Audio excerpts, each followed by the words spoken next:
Hi hello ಎಲ್ಲರಿಗೂ ನಮಸ್ಕಾರ. ನನ್ನ ಕಾಲ್ಪನಿಕ ಕಥಾಲೋಕ ಯೂಟ್ಯೂಬ್ ಚಾನಲ್ಗೆ ಸ್ವಾಗತ.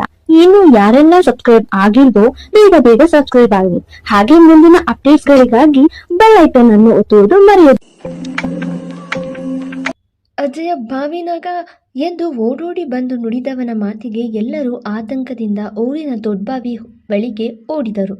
ಮುಂದೆ ಸಂತೋಷ್ ಮನೆಯಲ್ಲಿ ಜಯ ಕಾಲೇಜ್ ಅಲ್ವಾ ಶ್ರೀಕಂಠರವರು ಕೇಳುವಾಗ, ಇಲ್ಲ ಅಪ್ಪ, ಇವತ್ತಿಂದ ಸ್ಟಡಿ ಹಾಲಿಡೇಸ್ ಎಂದು ಉಳ್ಳಿಕಾಯಿ ಬಿಡಿಸುತ್ತಾ ಅವಳ ವಿಡಿಯೋ ಬಗ್ಗೆಯೇ ಆಲೋಚಿಸುತ್ತಾ ಕೂತಿದ್ಲು. ದಿಯಾ ಕಾಲೇಜ್ ಅಲ್ವಾ ಸಂತೋಷ್ ಹೊರಗಿನಿಂದ ಬರುತ್ತಾ ಕೇಳಿದ. ಇಲ್ಲ ಸಂತೋಷ್ ಅವರೇ, ಸ್ಟಡಿ ಹಾಲಿಡೇಸ್ ಎಂದಳು. ದಿಯಾ ಯಾಕೆ ಒಂಥರ ಇದೆಯಾ, ಏನಾಯ್ತು, ಮೈಗೆ ಹುಷಾರಿಲ್ವಾ ಕೇಳುತ್ತಾ ಪಕ್ಕ ಕೂತಾಗ, ಏನಾಗಿದೆಯೋ ನಿನ್ನೆಯಿಂದ ಒಂಥರ ವಿಚಿತ್ರವಾಗಿದೆ ಹುಡುಗಿ ಎಂದರು ಶ್ರೀಕಂಠರವರು. ಹೌದು ಅಪ್ಪ, ನಾನು ನೋಡ್ತಾನೇ ಇದ್ದೀನಿ. ಏನಾಯ್ತಮ್ಮ ದಿಯಾ, ಈ ಅಣ್ಣನ ಹತ್ರ ಹೇಳೋದಿಲ್ವಾ ಕೇಳುತ್ತಾ ತಲೆ ಸವರಿದ. ಏನಿಲ್ಲ, ಸ್ವಲ್ಪ ಯಾಕೋ ಎಕ್ಸಾಮ್ ಟೆನ್ಷನ್ ಎಂದು ಅಡುಗೆ ಮನೆ ಕಡೆಗೆ ಹೋದಳು. ಹೋಗ್ಲಿ ಬಿಡಿ ಅಪ್ಪ, ನೀವು ಹೇಳಿ, ಈಗ ಆರಾಮಾಗಿದ್ದೀರಾ ಎಂದು ಅವರಿಗಾಗಿ ತಂದಿದ್ದ ಶುಗರ್ ಫ್ರೀ ಟ್ಯಾಬ್ಲೆಟ್ಸ್ ಕೊಡೋಕ್ಕೆ ಅಡುಗೆ ಮನೆಗೆ ಬಂದವ. ದಿಯಾ ಪುಟ್ಟ, ಏನಾದರೂ ಇದ್ರೆ ಹೇಳಮ್ಮ, ನಾನಿದ್ದೀನಿ ಎಂದಾಗ, ಏನಿಲ್ಲ ಸಂತೋಷ್ ಅವರೇ, ಆಕಾಶ್ ಜೊತೆ ಜಗಳ ಅಷ್ಟೇ ಎಂದಳು. ಅಷ್ಟೇನಾ, ಅವನ ಕತೆ ಬಿಡು, ಸುಮ್ಮನೆ ತಲೆ ಕೆಡಿಸ್ಕೋತ್ಯ ಹುಚ್ಚುಡುಗಿ ಎಂದು ಹೋದನು. ಅವಳ ಮೊಬೈಲ್ ಬಡ್ಕೊಳ್ತಿತ್ತು. ದಿಯಾ ಪುಟ್ಟ ತಗೋ, ಆಕಾಶ್ ಕಾಲ್ ಮಾಡಿದ್ದಾನೆ ಎಂದು ಮತ್ತೆ ಅಡುಗೆ ಮನೆಗೆ ಬಂದು ಕೊಟ್ಟು ಹೋದ. ಯಾರೂ ಇಲ್ಲ ಎನ್ನುವುದು ಖಚಿತಪಡಿಸಿಕೊಂಡವಳು, ಏನು ಎಷ್ಟು ಸಲ ಕಾಲ್ ಮಾಡ್ತೀಯಾ, ಸುಮ್ಮನೆ ತಲೆ ತಿನ್ಬೇಡ ಪ್ಲೀಸ್, ನನ್ನ ಒಂಟಿಯಾಗಿರೋಕೆ ಬಿಡು, ಆಗಲ್ಲ ಅಂದರೆ ಹೇಳು, ಈಗಲೇ ಜೀವ ಬಿಟ್ಬಿಡ್ತೀನಿ. ನಿನ್ನ ನಂಬಿ ಪ್ರೀತಿ ಮಾಡಿ ಮೋಸ ಹೋದದಕ್ಕೆ ಪ್ರತಿದಿನ ಹಿಂಸೆ ಅನುಭವಿಸ್ತಿದ್ದೀನಿ. ಹೆಣ್ಣಿಗೆ ಬೇಕಿರೋ ಮಾನನೇ ಕಳ್ಕೊಂಡು ಕೂತಿದ್ದೀನಿ. ಇನ್ನೂ ಯಾಕೆ ಬದುಕಿದ್ದೀನಿ ಅನ್ನೋ ಪ್ರಶ್ನೆ ಕಾಡ್ತಿದೆ ನನಗೆ. ಆದರೆ ಏನು ಮಾಡಲಿ, ಅಲ್ಲಿ ಆ ಹಿರಿ ಜೀವ ಒಂದಿದೆ. ಈಗಾಗಲೇ ಚಾರು ನನ್ನಿಂದ ನೋವು ಅನುಭವಿಸ್ತಿದ್ದಾಳೆ. ಇನ್ನು ಅಪ್ಪ ಕೂಡ ಕೊರ್ಗೋದು ನನಗೆ ಇಷ್ಟ ಇಲ್ಲ, ಅದಕ್ಕೆ ಬದುಕಿದ್ದೀನಿ ಎಂದು ಪಿಸುಗುಟ್ಟಿದ ದಿಯಾ ಮಾತುಗಳೆಲ್ಲ ಸಂತು ಕಿವಿಗೆ ಚೆನ್ನಾಗಿ ಬಿದ್ದಿತ್ತು. Diya, try to understand.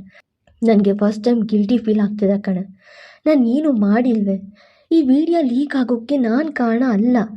ಹೆಂಗೆ ಬಿಡಿಸಿ ಹೇಳಲಿ, ನಾನು ಇಲ್ಲಿವರೆಗೂ ಹುಡುಗಿಯರ ಜೊತೆಗೆ ಡೇಟಿಂಗ್ ಮಾಡಿದ್ದೀನಿ, ಔಟಿಂಗ್ ಅಂತ ಸುತ್ತಾಡಿದ್ದೀನಿ. ಲವ್ ಮಾಡ್ತೀನಿ ಅಂತ ಹೇಳಿ ಮೋಸ ಮಾಡಿಲ್ಲ, ಜಸ್ಟ್ ಎಂಜಾಯ್ಮೆಂಟ್ ಅಂತ ಹೇಳಿನೇ ಎಲ್ಲ ಮಾಡಿದ್ದೆ. ಆದರೆ ಫಸ್ಟ್ ಟೈಮ್ ನಿನ್ನನ್ನು ಲವ್ ಮಾಡ್ತೀನಿ ಅಂತ ನಂಬಿಸಿ ಮೋಸ ಮಾಡಿತ್ತು. ಆದರೆ ಅದು ಇಲ್ಲಿ ತನಕ ಬರುತ್ತೆ ಅಂತ ಗೊತ್ತಿರಲಿಲ್ಲ.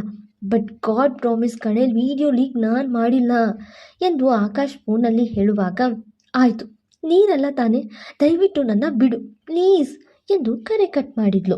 ಅಷ್ಟೊಂದು ಸ್ಪಷ್ಟವಾಗಿಯೂ ಅರಿವಾಗಿಲ್ಲ ಸಂತುಗೆ, ಆದರೂ ಏನೋ ನಡೆದಿದೆ ಎನ್ನುವುದು ಖಚಿತವಾಯಿತು. ಊರ ಜನರೆಲ್ಲ ದೊಡ್ಡ ಬಾವಿ ಬಳಿ ಬಂದಾಗ ಒಂದು ಹುಡುಗಿ ಬಾವಿಯಲ್ಲಿ ಬಿದ್ದು ಸತ್ತಂತೆ ಅವಳ ದೇಹವನ್ನು ಹೊರತೆಗೆದ ಹಳ್ಳಿ ಜನ ತಮಗಿಷ್ಟ ಬಂದ ರೀತಿಯಲ್ಲಿ ಮಾತಾಡ್ಕೊಳ್ತಿದ್ರು. ಇನ್ನು ಆ ಹುಡುಗಿಯ ಹೆತ್ತ ತಂದೆ ತಾಯಿ ಹಣೆ ಚಚ್ಚಿಕೊಳ್ಳುತ್ತಾ ಅಳಲು ತೋರ್ತಿದ್ರು. ಅದ್ಯಾರೋ ಊರಿನ ಹಳ್ಳಿ ಮೇಷ್ಟ್ರು ಹಿಂದೆ ಸುತ್ತಿತ್ತು ಈ ಹುಡುಗಿ. ಮೇಷ್ಟ್ರಿಗೆ ಮದುವೆ ಆಯಿತು ಅಂತ ಆತ್ಮಹತ್ಯೆ ಮಾಡ್ಕೊಂಡಿರ್ಬೇಕು. ನೋಡೋಕೆ ಅಷ್ಟು ಮುಗ್ಧತೆ ಆಗಿತ್ತು ಈ ಹುಡುಗಿ. ಅದಕ್ಕೆ ನಮ್ಮ ಈ ಮುಖ ನೋಡಿ ಮೊಣೆ ಹಾಕಬಾರ್ದು, ಅವ್ರ ಅವ್ವ ಅಪ್ಪನ ಬಗ್ಗೆನಾದರೂ ಯೋಚಿಸ್ಬೇಕಿತ್ತು ಈ ಹುಡುಗಿ.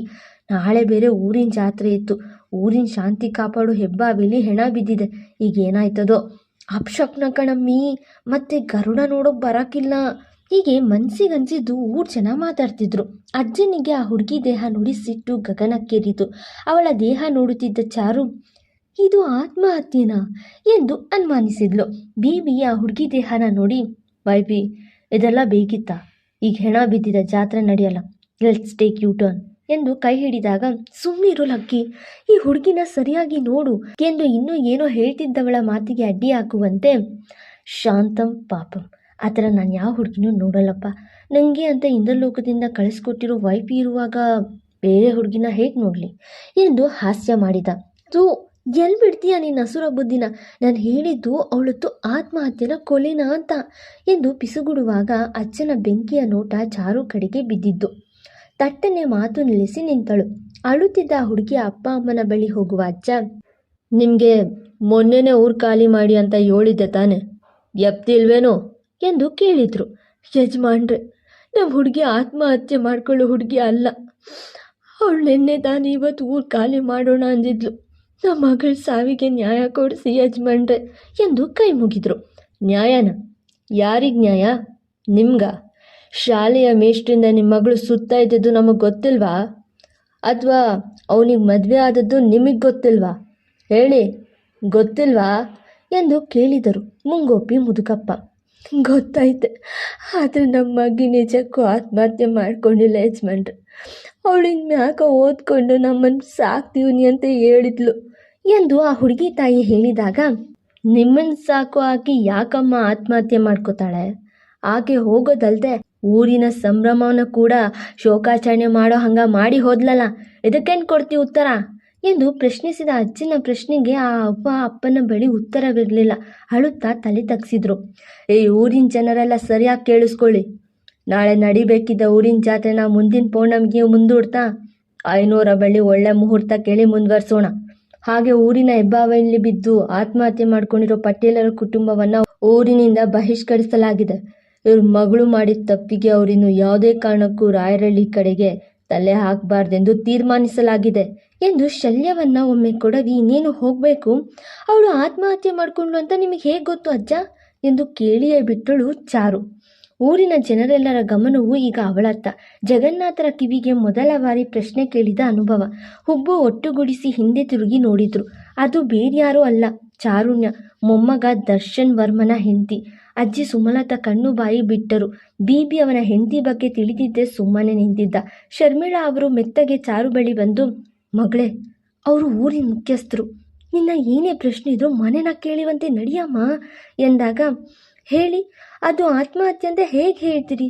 ಒಂದು ಪೊಲೀಸ್ ಕಂಪ್ಲೇಂಟ್ ಇಲ್ಲ, ಒಬ್ಬರು ಹೊರಗಿನವರಿಗೆ ಈ ವಿಚಾರ ಗೊತ್ತಿಲ್ಲ, ಯಾರೂ ಬಂದು ಪೋಸ್ಟ್ ಮಾರ್ಟಮ್ ರಿಪೋರ್ಟ್ ಕಳಿಸಿಲ್ಲ, ಅದು ಹೆಂಗೆ ಆ ಹುಡುಗಿ ಆತ್ಮಹತ್ಯೆ ಮಾಡಿಕೊಂಡು ಅಂತೀರಿ ನೀವು?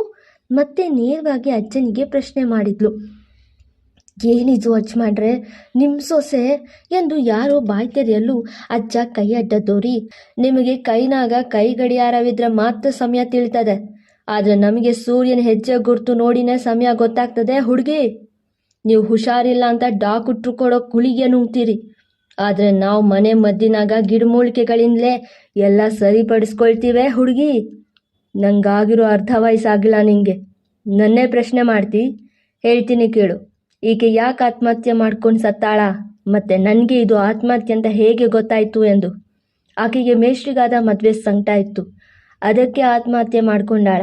ಆಕೆದು ಕೊಲೆ ಅನ್ನೋಕೆ ನಿಂತಾವ ಏನು ಸಾಕ್ಷಿ ಇದೆ ಯೋಳಮ್ಮೆ ಎಂದಾಗ, ಅದೆಲ್ಲ ಸರಿ, ಅದನ್ನು ಪೊಲೀಸ್ ಕಂಪ್ಲೇಂಟ್ ಕೊಡೋಣ, ಪೋಸ್ಟ್ ಮಾರ್ಟಮ್ ರಿಪೋರ್ಟ್ ಬರಲಿ ಆಗ ಎಂದು ಮಾತಾಡುವಾಗಲೇ ಮುಚ್ಚು ಬಾಯಿ ಎಂದು ಆವಾಜ್ ಹಾಕಿದ್ರು ಅಜ್ಜ. ಹೆದರಿ ಬಿಟ್ಲು ಚಾರು. ಅವಳ ಒಂದು ಕಣ್ಣಲ್ಲಿ ನೀರು ತುಂಬಿಕೊಂಡಿತ್ತು. ಆ ಕೂಗಿಗೆ, ಪೊಲೀಸ್ ಅಂತೆ ಪೊಲೀಸ್, ಇದುವರೆಗೂ ಇಲ್ಲಿ ಪೊಲೀಸ್ ಬಂದಿಲ್ಲ, ಬರೋದು ಇಲ್ಲ.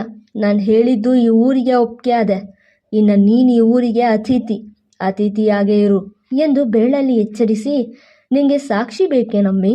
ನೀನೇ ಸಾಕ್ಷಿ ಹುಡುಕುವಾಗ ತಿಳಿತೈತೆ ಎಂದು ಹೋದರು. ಬೇಡಮ್ಮ, ಕೋರ್ಟು ಕಚೇರಿ ತಿರುಗೋಕ್ಕಾಗಲ್ಲ ನಮಗೆ ಎಂದು ಆ ತಂದೆ ತಾಯಿ ಪೊಲೀಸ್ ಕಂಪ್ಲೇಂಟ್ ವಿಚಾರಕ್ಕೆ ಒಪ್ಪಲಿಲ್ಲ. ಅಜ್ಜನ ಮೊಂಡುತನಕ್ಕೆ ಚಾರು ಬೆಪ್ಪಾದ ಹಾಗೆ ನೋಡಿದ್ಲು. ಅವ್ರು ಹೇಳಿದಂತೆ ಊರಿನ ಜನ ಕೂಡ ಕುಣಿಯುತ್ತಾರೆಂದು ತಿಳಿದು ಬೇಸರ ಪಟ್ಟಳು. ಆದರೆ ಅಜ್ಜನ ಮಾತು ಸತ್ಯ. ಆ ಹುಡುಗಿ ಆತ್ಮಹತ್ಯೆ ಮಾಡ್ಕೊಂಡಿದ್ಲು, ಅದು ಅವರ ತಂದೆ ತಾಯಿಗೂ ಗೊತ್ತಿತ್ತು. ಆದರೆ ಆ ಹುಡುಗಿಯ ಪರ ವಹಿಸಿದ ಚಾರು ಅಜ್ಜನ ನೋಟಕ್ಕೆ ಗುರಿಯಾದ್ಲು. ಆದರೆ ಅಜ್ಜನ ಖಾರದ ಮಾತುಗಳನ್ನು ಕೇಳಿದ ಚಾರು ಮನಸ್ಸಲ್ಲಿ ಅಜ್ಜನಿಗೆ ಅಹಂ ಉಂಟು ಎಂದು ಬೇರೂರಿತು. ನಾವು ಯಾರನ್ನಾದರೂ ಪ್ರೀತಿಯಿಂದ ನೋಡಿದ್ರೆ ಅವರ ಕೆಲಸವೆಲ್ಲ ಸರಿ ಅನಿಸುತ್ತೆ, ಅದೇ ಅನುಮಾನದಿಂದ ನೋಡಿದ್ರೆ ಎಲ್ಲವೂ ಸಂಶಯ ಮೂಡಿಸುತ್ತೆ. ಇಲ್ಲೂ ಹಾಗೆ ಆಗಿತ್ತು. ಅಜ್ಜನಿಗೆ ಗೊತ್ತಿರೋ ಸತ್ಯ ಚಾರು ಗೊತ್ತಿಲ್ಲ, ಚಾರು ಮದುವೆ ರಹಸ್ಯ ಅಜ್ಜನಿಗೆ ಗೊತ್ತಿಲ್ಲ. ಏನು ವೈಫಿ, ಮುಂಗೋಪಿ ಮುದುಕಪ್ಪನನ್ನ ಹಾಗೆ ನೋಡ್ತಿದ್ಯಾ ಕೇಳುತ್ತಾ ನಕ್ಕ ಬೀಬಿ. ಪೊಲೀಸ್ ಕಂಪ್ಲೇಂಟ್ ಕೊಡೋಕ್ಕೆ ಅವ್ರು ಯಾಕೆ ಒಪ್ಪಲಿಲ್ಲ ಅಂತ ಎಂದಳು ಅವರನ್ನೇ ನೋಡುತ್ತಾ. ಎಲ್ಲಿ ಪೊಲೀಸ್ ಅಧಿಕಾರಿಗಳು ಬಂದು 13 ವರ್ಷ ಕಳೆದಿದೆ, ಯಾರೂ ಬರಲ್ಲ ಎಂದ. ಯಾಕೆ ಎಂದಾಗ, ಕೆಲ ಪ್ರಶ್ನೆಗೆ ಉತ್ತರ ಹುಡುಕಬಾರ್ದು ಎಂದು ನಗುತ್ತಾ, ಬಟ್ ಈ ಸತಿ ನಿನಗೆ ನಾನು ಸಪೋರ್ಟ್ ಮಾಡ್ತಿಲ್ಲ ಎಂದಾಗ, ಗೊತ್ತು, ನೀನು ನನ್ನನ್ನು ಇಲ್ಲಿಂದ ಓಡಿಸೋಗ್ತಾನೆ ಎಂದಾಗ ಅವಳ ಕೈ ಹಿಡಿದು ಅದೇ ಸತ್ತ ಹುಡುಗಿ ತಂದೆ ತಾಯಿಯನ್ನು ಹಿಂಬಾಲಿಸುತ್ತಾ ಕರ್ಕೊಂಡು ಬರುತ್ತಾನೆ ವಿವಿ. ದೂರದಿಂದ ಚಾರು ಆ ಹೆಣದ ಕಡೆ ನೋಡುವಾಗ ಆ ಹುಡುಗಿ ಹೆಣದ ಜೊತೆ ಗಂಡ ಹೆಂಡತಿ ಜಗಳ ಆಡ್ತಾ ಹೋಗ್ತಿದ್ರು. ಈಕೆ ಆತ್ಮಹತ್ಯೆ ಮಾಡ್ಕೊಂಡು ಹೋಗೋದ್ರ ಜೊತೆಗೆ ನಮ್ಮ ಮನೆ ಕೂಡ ಹೋಯ್ತಲ್ಲಮ್ಮಿ. ಗಂಡ ಹೇಳುವಾಗ ಈಕೆ ಹೆಸರಲ್ಲಿ ಊರಿನ ದೊಡ್ಡ ಮನುಷ್ಯನ ಹತ್ರ ಚೂರು ಕಾಸು ಮಾಡ್ಕೊಳ್ಳೋಣ ಅಂದರೆ ಅವಯ್ಯೋ ಒಪ್ಲೇ ಇಲ್ಲ. ಹೆಂಡತಿ ಹೇಳಿದಾಗ ಚಾರು ಬೆಪ್ಪಾದಳು. ವೈವಿ ಅಲ್ಲೋಡು, ಮಗಳಿಗೆ ಅನ್ಯಾಯ ಆದರೆ ಯಾರನ ತಂದೆ ತಾಯಿ ಹೆಣ ಇಟ್ಕೊಂಡು ನ್ಯಾಯ ಕೊಡಿಸುವ ಕೆಲಸ ಮಾಡದೇ ಇರ್ತಾರ. ಅನ್ಯಾಯ ಆಗಿದ್ದು ನಿಜವೇ ಆದರೆ ಇವರು ನೀನು ಸಪೋರ್ಟ್ ಮಾಡ್ತೀನಿ ಅಂದರು ಬೇಡ ಅಂದರು. ಜಸ್ಟ್ ಥಿಂಕ್, ತಪ್ಪು ಅಲ್ಲೂ ಇದೆ ಡಿಯರ್. ಮಗಳು ಹೋಗಿರೋ ಚಿಂತೆಗಿಂತ ದುಡ್ಡಿನ ಅವಶ್ಯಕತೆ ಇದೆ ಅವರಿಗೆ ಎಂದಾಗ ಛೇ ಎಂಥ ಜನ ಎಂದು ಮುಖ ಕಿವುಚಿದ್ಲು. ಎಸ್, ಅದಕ್ಕೆ ಹೇಳಿತು ಈ ಸಲ ನಿಂಗೆ ಬಿಬಿ ಸಪೋರ್ಟ್ ಮಾಡಲ್ಲ ಅಂತ ಎಂದು ಅವಳ ಕೈ ಹಿಡಿದು ಮನೆ ಕಡೆಗೆ ನಡೆದ. ಸತ್ಯ ಗೊತ್ತಿನ ಕೋಪಕ್ಕೆ ಮತ್ತೆ ತುತ್ತಾದಳು ಚಾರು. ಲೈಕ್, ಶೇರ್, ಕಮೆಂಟ್ ಮಾಡೋದು ಮರೆಯದಿರಿ.